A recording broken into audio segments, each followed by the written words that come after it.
Hi. Okay, I'm back. Um, there was a couple things that I didn't mention in my last vlog. Um, I was going to talk about things that kind of coincide, I guess you could say, with BPD, with me, anyways. Um, I guess the first one I can start with is the post-traumatic stress disorder. I know it's a pretty common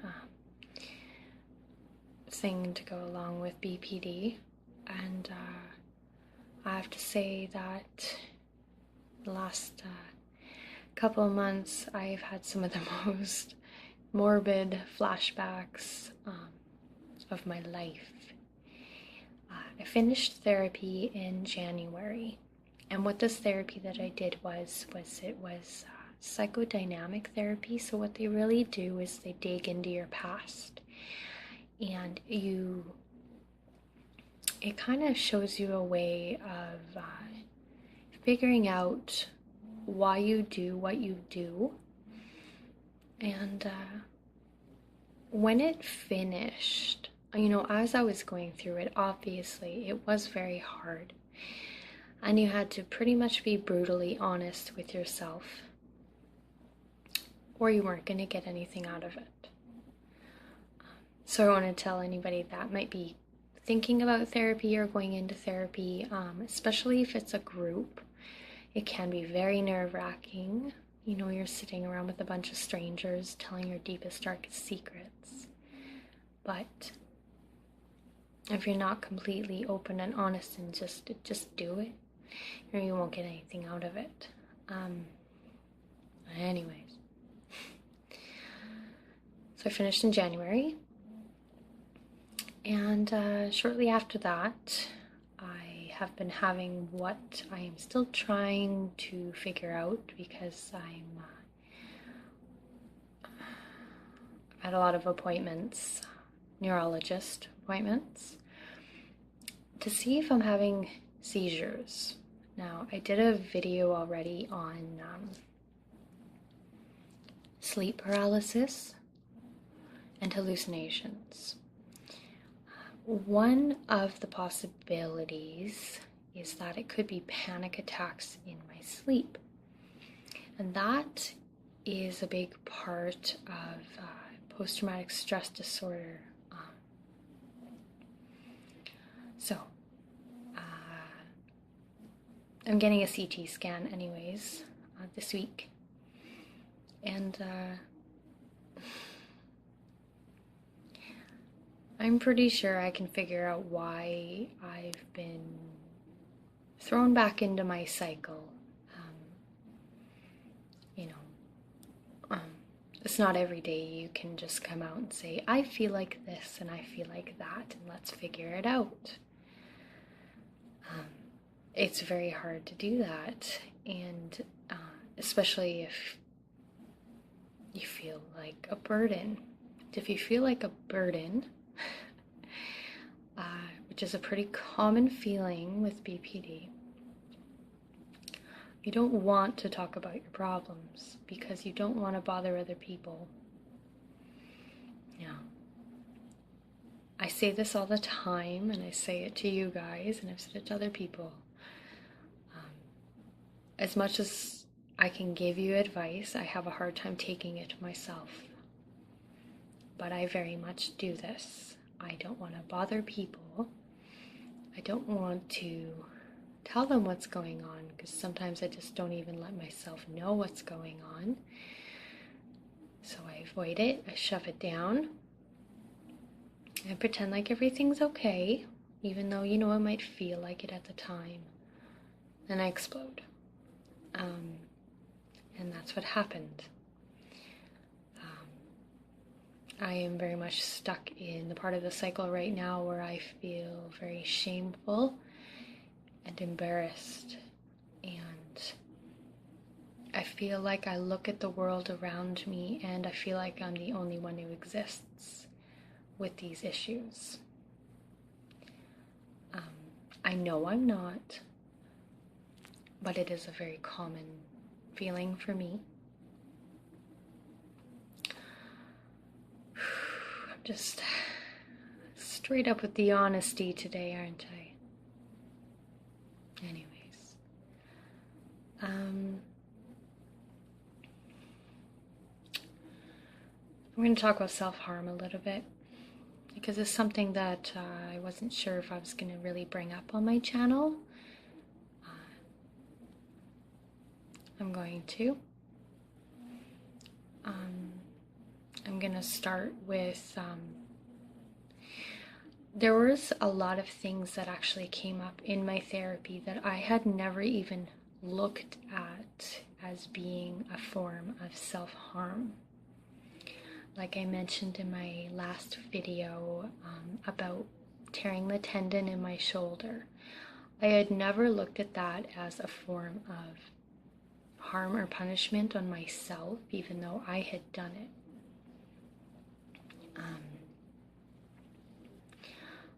I'm going to say it started when I started carving boys' names into my ankle. I think I was about 12 years old. I didn't think anything of it. I thought it was, I wasn't the only one doing it. I used to also play a game called Blackout, and I'm hoping you guys have never played this. I look back at it now and I think it is the stupidest thing, and it was a huge red flag. I mean, of course I'm not going to tell my mother about it. I mean, we were living in chaos. I'm not going to bring up, hey, this game involved standing up and having someone in front of you. I actually wouldn't let anybody else do it. I would do it to myself. You lean over and hyperventilate. And don't do this. And then you choke yourself till you black out. That was my favorite game. And looking back on it now,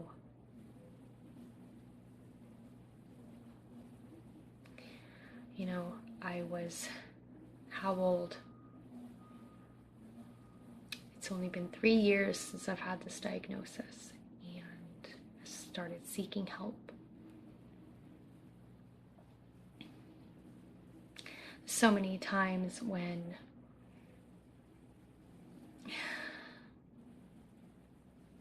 I really could have died. And it's not exactly that I wanted to or want to. It's that since I was a child, I obviously wanted to escape my home. As a lot of you know, it was not good. I don't really go into detail about it because it really triggers me. But it's more of a fantasy to not be here anymore. And I've always been a daydreamer. I've always loved anything to do with the occult and death and stuff like that. And as much as I obviously lean on the side of it not being normal, I've always wondered if it's part of the disorder. I don't know if it's really something that, I don't think it's part of the criteria at all. It might be just delusional, I guess. It's more so when I drink, actually.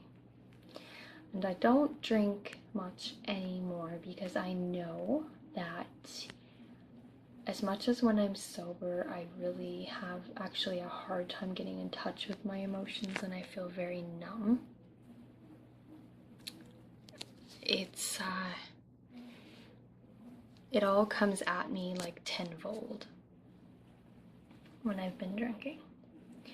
It's usually when anything has happened that I'm shameful of.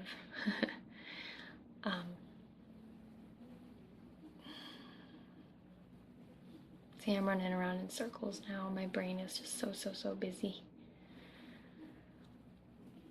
Another thing I would like to touch on is sleeping disorders.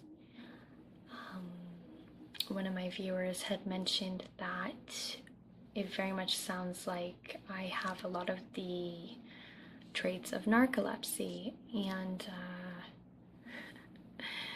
I agree. I completely agree. And then it got me to thinking.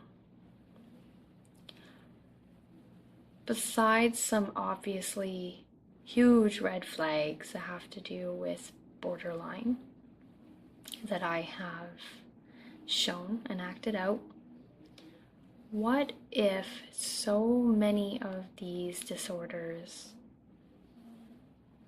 are actually sleep disorders?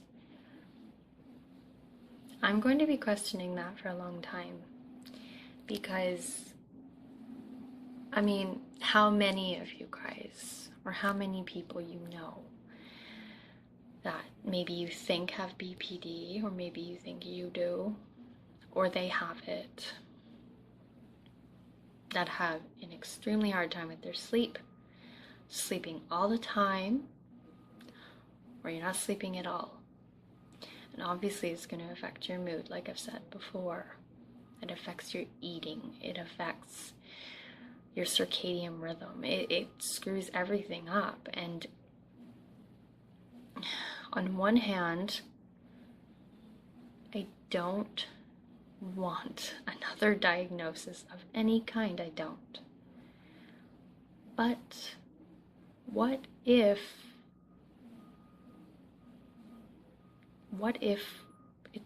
that's what it is? I'm plagued, I'm telling ya. I try not to overthink things, but I have no control over it most of the time. Anyways, for any of you that are waiting for a diagnosis, or maybe wanting to try and seek one out, or are struggling with one anyways, I feel for you. I really do.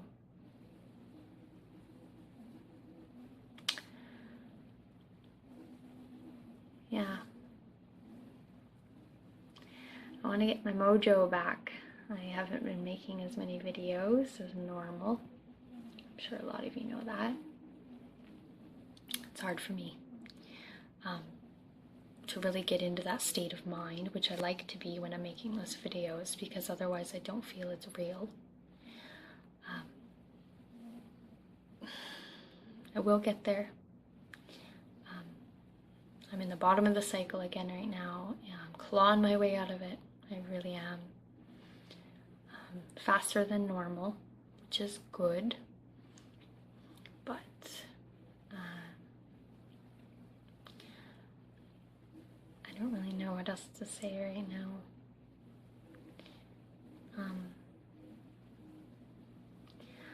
I'll come back with some more information. I might do another kind of informational video. This is just for my vlog. I know there's some good friends out there that are a little bit worried about me, so I just wanted to kind of let you guys know what was going on and that I am okay. Sometimes I just disappear for a couple days, but I promise I'm not going anywhere. Anyways, as always, love you guys.